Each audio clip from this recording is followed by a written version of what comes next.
जय हिंद साथियों। आज की इस वीडियो में हम लोग 71वीं बीपीएससी एग्ज़ाम का रिव्यू करेंगे और स्पेशली लुसेंट पुस्तक के बारे में चर्चा करेंगे कि आखिर इस बार जो 71वीं बीपीएससी एग्ज़ाम हुआ है उसमें से कितना प्रश्न आपका डायरेक्टली लुसेंट पुस्तक से पूछा गया है।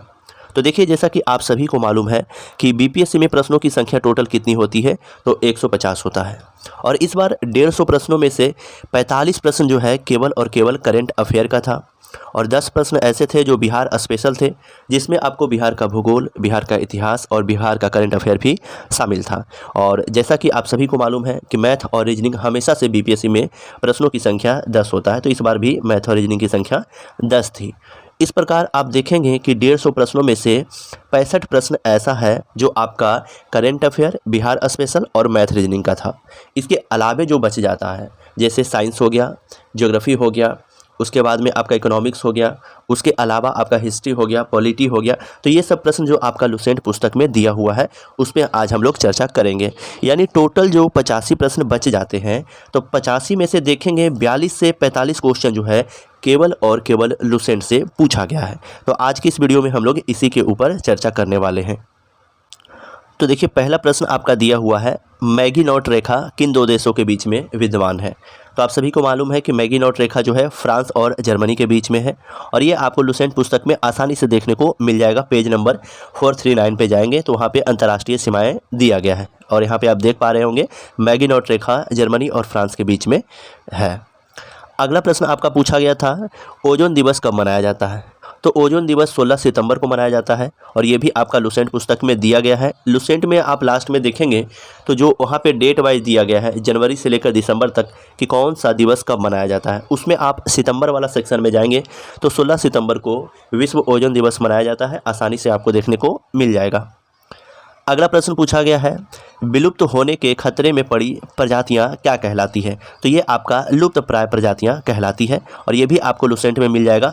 ज्योग्राफी के बाद जो आपका पर्यावरण का जो सेक्शन है वहाँ पे आप ये प्रश्न को आसानी से देख पाएंगे। ये देखिए दिया हुआ है, लुप्त प्राय प्रजातियाँ वैसी प्रजातियाँ जो विलुप्त होने के कगार पर बना हुआ है। अगला प्रश्न है आपका, आम में हम जो भाग खाते हैं वो कौन सा भाग होता है। तो आप सभी जानते हैं मध्य फल भीति खाते हैं, ये भी आपका लुसेंट में दिया हुआ है, मध्य फल भीति आम को खाते हैं। पौधे में जाइलम का क्या काम होता है। तो पौधे में जो जाइलम का कार्य होता है पानी में घुले हुए खनिजों का परिवहन करना, ये भी आपका लुसेंट में मिल जाएगा। जब आप कोशिका पढ़ते हैं बायोलॉजी वाला सेक्शन में, उसके आगे वाला जो चैप्टर है वो आपका उत्तक है और उत्तक में आप देखेंगे एक आपका जाइलम है और फ्लोएम है। जाइलम का जो कार्य होता है वो पानी यानी जल के द्वारा जो खनिज लवण है घुला हुआ उसको ट्रांसपोर्ट करना और फ्लोएम का काम होता है भोजन को ले जाना। अगला प्रश्न आपका है, निम्नलिखित में से कौन सी फसल खरीफ फसल है। तो बहुत ही आसान प्रश्न है। नॉर्मली जनरली आप जो भी पुस्तक रखते हैं, चाहे वो क्राउन हो, घटना चक्र हो, लुसेंट हो या फिर कोई भी एनसीईआरटी पुस्तक हो, वहाँ पे ये प्रश्न आपको मिल जाएगा। तो इसमें खरीफ फसल कौन सा हो जाएगा, गन्ना हो जाएगा। अब ये लुसेंट में देखिए यहाँ पे दिया हुआ है, एक रबी फसल है, दूसरा खरीफ फसल है। तो रबी फसल में आप देख पा रहे होंगे कि रबी फसल में यहाँ पे कौन कौन सा आ जा रहा है।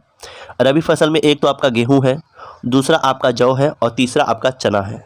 और खरीफ फसल में क्या है, तो खरीफ फसल में आपका यहाँ पे धान और गन्ना हो जाएगा। ठीक है, तो ऑप्शन में दिया हुआ है गेहूं, जौ, चना, तो तीनों आपका रबी फसल है और खरीफ फसल में कौन सा हो जाएगा, तो ये आपको यहाँ पे गन्ना हो जाएगा। ठीक है, ये भी आपका लुसेंट में दिया गया है।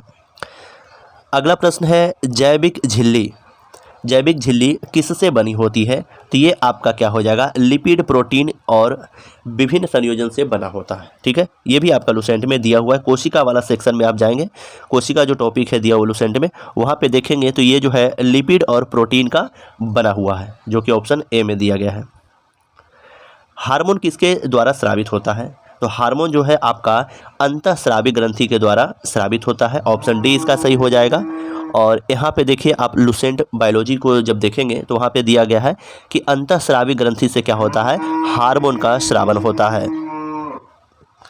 अंतःस्रावी ग्रंथि से क्या होता है, यहाँ पे हार्मोन का स्रावन होता है। जबकि आप ध्यान में रखेंगे कि वही स्रावी ग्रंथि से क्या होता है, तो वही स्रावी ग्रंथि से यहाँ पे एंजाइम का स्राव होता है। ठीक है, तो दोनों आप ध्यान में रखेंगे। उपकरणों को विद्युत आघात से बचाने वाली युक्ति कौन सा है? तो आप सभी को मालूम है फ्यूज होता है। और फ्यूज किसका बना होता है?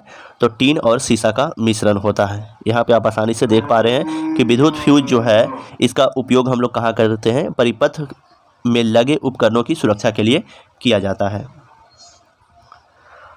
अगला प्रश्न है आपका, लघुपाथन के समय परिपथ में विद्युत धारा का मान क्या होता है? ये सब प्रश्न कई बार बिहार के विभिन्न परीक्षाओं में भी पूछे गए हैं। लघु परिपथन यानी कि शॉर्ट सर्किट। शॉर्ट सर्किट में क्या होता है कि जो आपका करंट होता है उसका मान अचानक से बढ़ जाता है, यानी क्या होता है? बहुत अधिक बढ़ जाता है। ये भी आपको लुसेंट का फिजिक्स वाला चैप्टर में मिल जाएगा। ठीक है, यहाँ पे देखिए क्या दिया हुआ है कि इसमें ऐसी स्थिति में किसी परिपथ में विद्युत धारा क्या होता है? अकस्मात यानी कि अचानक से बहुत अधिक हो जाती है। अगला प्रश्न आपका है, समतल दर्पण की फोकस दूरी क्या होती है? अच्छा, इसका स्क्रीनशॉट यहाँ पे नहीं लिया गया है। ये भी आपका लुसेंट में दिया गया है कि समतल दर्पण की फोकस दूरी क्या होती है? तो बहुत ही आसान प्रश्न है, अनंत होता है। अगला जो प्रश्न है आपका कि किसी घर में एक महीने में ऊर्जा की खपत 250 यूनिट होती है, तो इसको कुल ऊर्जा में आपको चेंज करना है, कुल जूल कितना होगा? ठीक है, 250 यूनिट को आपको किस में चेंज करना है? तो 250 यूनिट को आपको जूल में चेंज करना है। तो देखिए इसको आप आसानी से चेंज कर सकते थे। लुसेंट में बस इतना दिया गया है कि 1 किलोवाट घंटा कितना होता है? तो ये आपको 3.6 × 10⁶ जूल होता है। ठीक है, तो ये हो गया 1 किलोवाट घंटा यानी कि 1 यूनिट, और आपको यहाँ पे 250 यूनिट दिया हुआ है। तो जब 250 गुने 3.6 गुने 10⁻6 करेंगे तो आपको आसानी से यहाँ पे मिल जाएगा 9 गुने 10⁸ जूल। ठीक है, तो ये आपको ऑप्शन सी इसका सही आंसर हो जाएगा। अगला प्रश्न आपका दिया गया है कि किस माध्यम में ध्वनि की चाल अधिकतम होती है? तो ध्वनि की चाल जो सबसे अधिक होती है वो आपका ठोस में होता है, और ऑप्शन ए में आपका स्टील दिया गया है जो कि ठोस है। ठीक है, तो ऑप्शन ए इसका सही आंसर हो जाएगा। और लुसेंट में यहाँ पे इस प्रकार से दिया गया है, यहाँ पे देखिएगा लुसेंट में ध्वनि वाला चैप्टर में फिजिक्स में, तो ध्वनि की चाल सबसे अधिक पहले ठोस में होता है, उसके बाद द्रव में, उसके बाद में आपका गैस में। तो सबसे ज़्यादा किस में होता है? ठोस में होता है। और अगर आप ऑप्शन को देखेंगे तो स्टील, जल, वायु और हाइड्रोजन, ये चारों में से ठोस कौन है? तो स्टील है। तो सही आंसर यहाँ पे स्टील हो जाएगा। अगला प्रश्न आपका दिया गया है कि बैलों की एक जोड़ी खेत जोतते समय हल पर 140 न्यूटन का बल लगाती है। तो बल यहाँ पे कितना हो जाएगा? 140 न्यूटन का बल लगाती है। उसके बाद में एक सेकेंड, ठीक है, तो यहाँ पे 140 न्यूटन बल हो गया, और विस्थापन कितना हो गया? यानी बैल के द्वारा जो है 15 मीटर तक क्या है वहाँ पे खेत जोता जाता है। ठीक है, तो खेत की लंबाई को जोतने में किया गया कार्य क्या होगा? तो देखिएगा आप लुसेंट में दिया गया है कि कार्य बराबर क्या होता है? तो आप कहेंगे कार्य बराबर बल गुने विस्थापन होता है, बल गुने विस्थापन होता है। तो बल कितना है? तो आप सभी को मालूम है यहाँ पे बल 140 न्यूटन दिया गया है। ठीक है, और गुना में क्या होगा? विस्थापन होगा। विस्थापन यानी जितना दूरी चला गया है, तो यहाँ पे 15 दिया गया है। तो 140 गुना आप 15 करेंगे तो यहाँ पे 2100 जूल आपको आंसर आ जाएगा। ठीक है, तो कुछ प्रश्न आपको इनडायरेक्टली देखने को मिलता है यहाँ पे, तो यहाँ से आप देख सकते हैं। ठीक है, अगला प्रश्न आपका दिया गया है कि हम एक लकड़ी के बक्से को 200 न्यूटन बल लगाकर उसे नियत वेग से फर्श पर ढकेलते हैं, तो सीमांत घर्षण बल क्या होगा? सीमांत घर्षण बल उतना ही होता है जितना न्यूटन बल आप उस पर लगाते हैं। तो यहाँ पे 200 न्यूटन इसका आंसर हो जाएगा। ठीक है, और ये आपको लुसेंट में यहाँ पे मिल जाएगा। कुछ इस प्रकार से दिया गया है कि घर्षण बल का मान अभिलंब प्रतिक्रिया बल के समानुपाती होता है, जितना बल आप लगाएंगे उतना ही न्यूटन यहाँ पे देखने को मिलेगा। ये क्वेश्चन, अगला प्रश्न यहाँ पे देखिए पूछा गया है, लोकटक क्या है? लोकटक क्या है? तो ये बहुत ही आसान प्रश्न है। लोकटक एक झील है जो कि मणिपुर में है, ये आपको यहाँ पे देखने को मिल जाएगा। लोकटक क्या है? तो लोकटक एक झील है जो कि मणिपुर में है। कान्हा नेशनल पार्क कहाँ है? तो कान्हा नेशनल पार्क आपका मध्य प्रदेश में है, ऑप्शन सी हो जाएगा।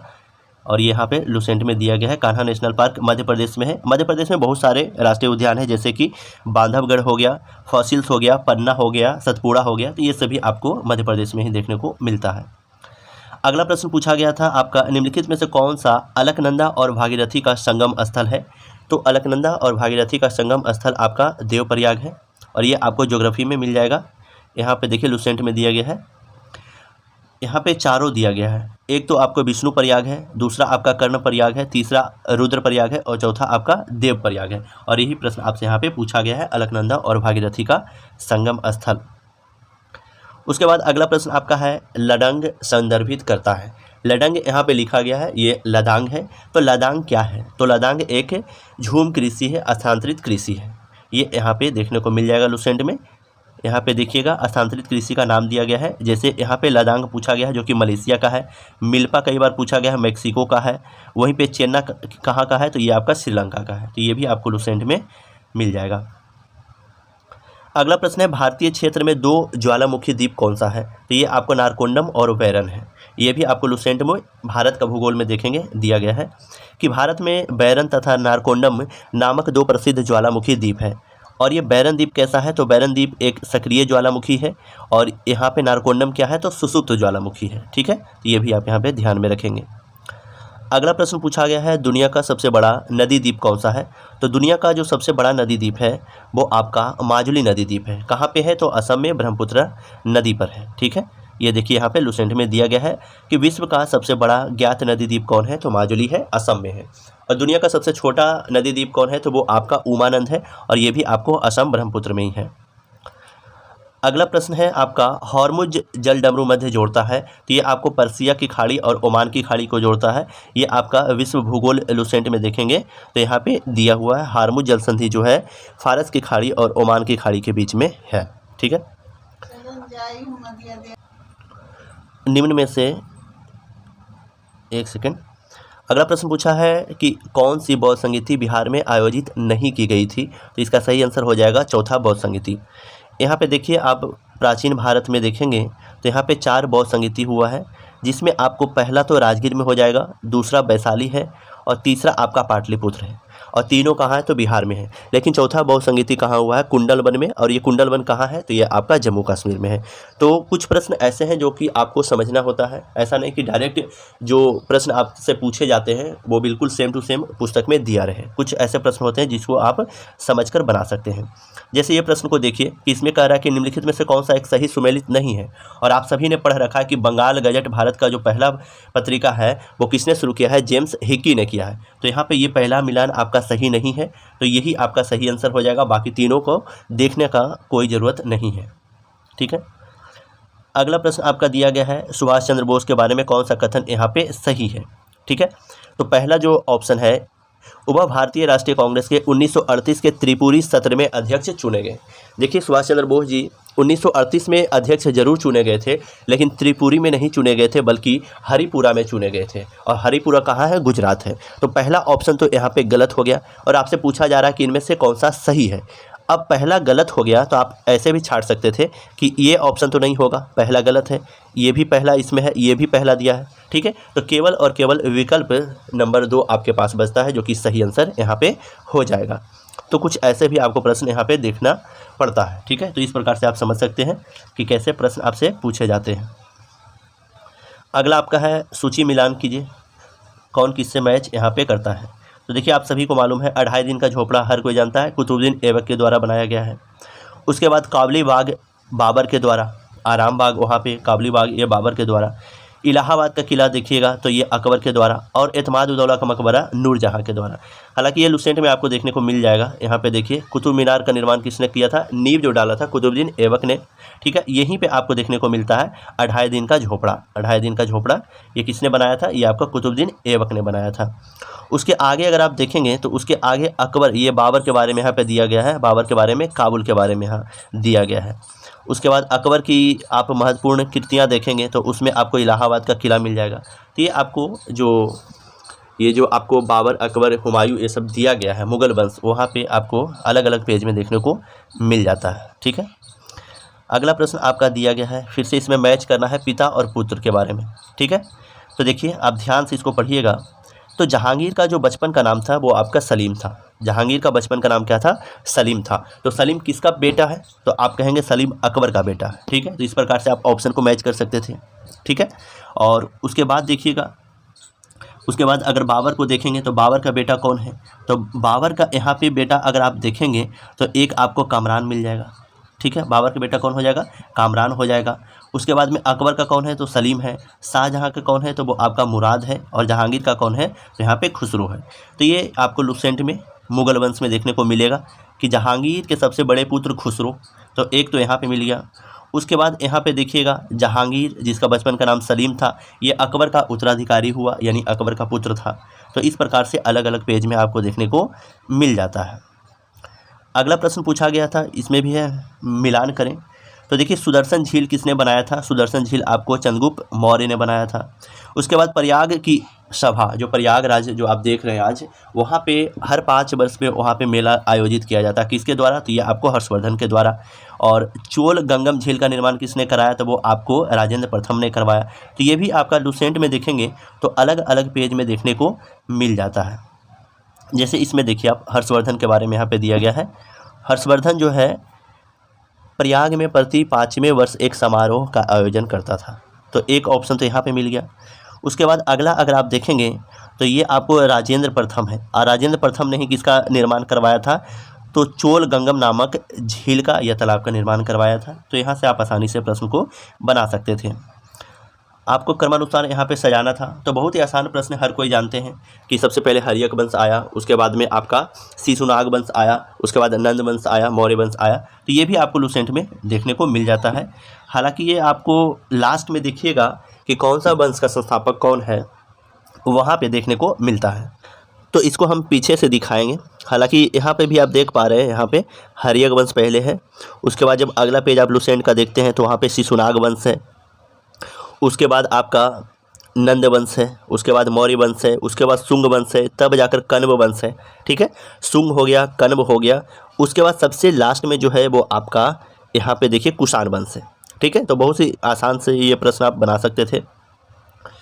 और ये किसका स्क्रीनशॉट दिया हुआ है, एक और आपका प्रश्न पूछा हुआ था कि इनमें से किसका कार्यकाल सर्वाधिक लंबा था, तो उसका सही आंसर बहलोल लोदी हो जाएगा, लोदी वंश के शासक है। अगला प्रश्न आपका है कि कांग्रेस में किस भारतीय नेता ने प्रथम बार उदारवादियों पर सुरक्षित वाल्व सिद्धांत का प्रयोग करने का आक्षेप लगाया था, तो वो आपका लाला लाजपत राय हो जाएंगे। ठीक है, ये आपको भारतीय राष्ट्रीय कांग्रेस में यहाँ पे देखने को मिल जाएगा। अगला प्रश्न आपसे पूछा गया है कि दिल्ली में उसके राजकीय प्रवेश के अवसर पर किस वायसराय पर एक बम फेंका गया था, तो वो आपको लॉर्ड हार्डिंग हो जाएगा। ये भी आपको यहाँ पे दिया गया है, गवर्नर जनरल वाला सेक्शन में देखेंगे तो 23 दिसंबर 1912 को लॉर्ड हार्डिंग पर दिल्ली में बम फेंका गया।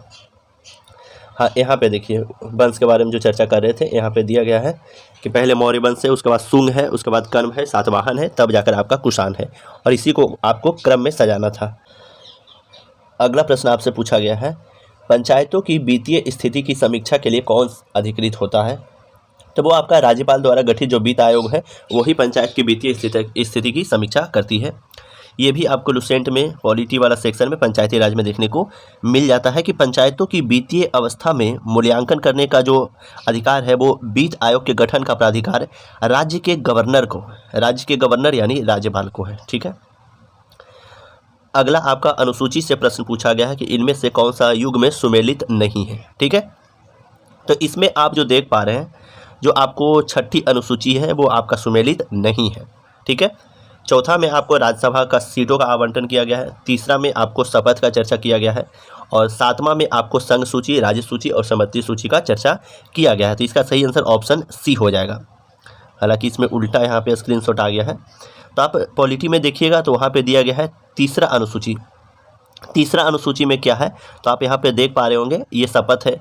पाँचवीं में क्या है तो ये आपको SC ST है। छठी में क्या है, यहाँ पे पूर्वोत्तर राज्य का चर्चा किया गया है। सातवां में क्या है, यहाँ पे संघ सूची है। तो ये भी प्रश्न आपको आसानी से देखने को मिल जाएगा लुसेंट में।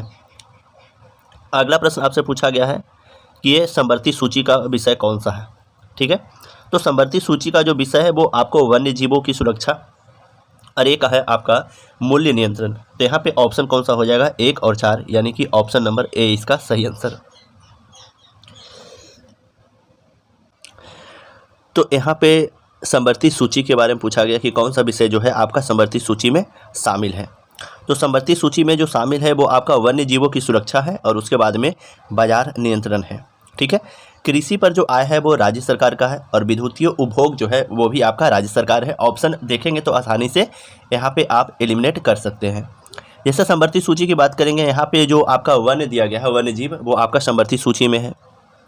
जबकि राज्य सूची में देखेंगे तो यहाँ पे आपको राज्य सूची में क्या है, कृषि जो है आपका राज्य सूची में है। तो आसानी से आप प्रश्नों को एलिमिनेट करके विकल्प को छाट कर बना सकते थे।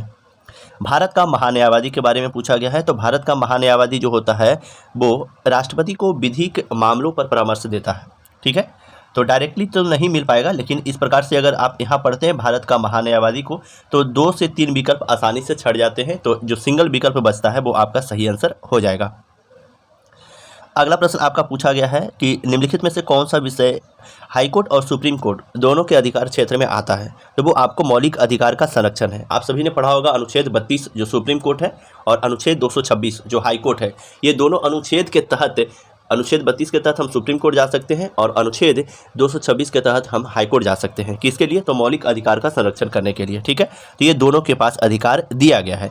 जबकि जो अन्य जो आप विकल्प देख पा रहे हैं, जैसे कि केंद्र और राज्य के बीच विवाद हो गया, राज्यों के बीच विवाद हो गया, और उसके बाद में संविधान के उल्लंघन से संरक्षण, ये तीनों जो ऑप्शन है और तीनों जो शक्ति है केवल और केवल सुप्रीम कोर्ट के पास में है, ठीक है। और यहाँ पे दोनों की चर्चा कर रहा है कि सुप्रीम कोर्ट और हाई कोर्ट दोनों के पास जो है वो आपका मौलिक अधिकार का संरक्षण है।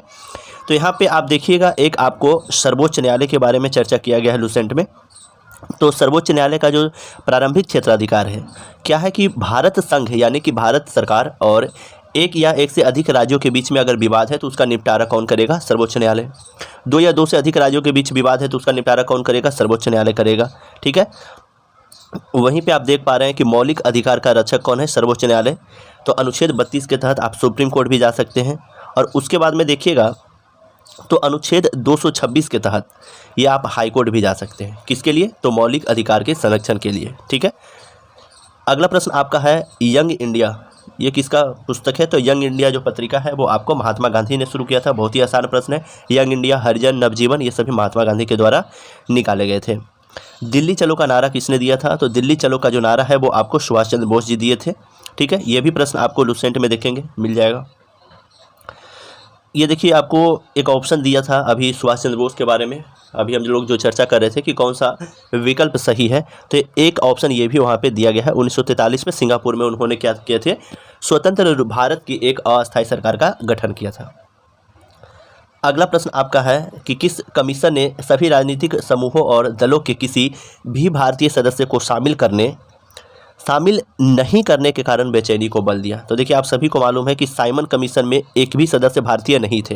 हालांकि क्रिप्स मिशन में भी भारतीय सदस्य नहीं थे, लेकिन साइमन कमीशन के विरुद्ध ही देखते हैं तो क्या होता है, एक उसका विरोध करना प्रारंभ कर देते हैं। भारतीयों के द्वारा विरोध होना शुरू हो जाता है, जिसमें आपको लाठीचार्ज में देखते हैं कि लाला लाजपत राय की देहांत भी हो जाता है वहाँ पर। तो ये कहीं ना कहीं आपको साइमन कमीशन जो है, जिसमें एक भी सदस्य भारतीय नहीं था, इसने भारतीयों के बीच बेचैनी को बल दिया था, ठीक है। तो ऑप्शन सी हो जाएगा।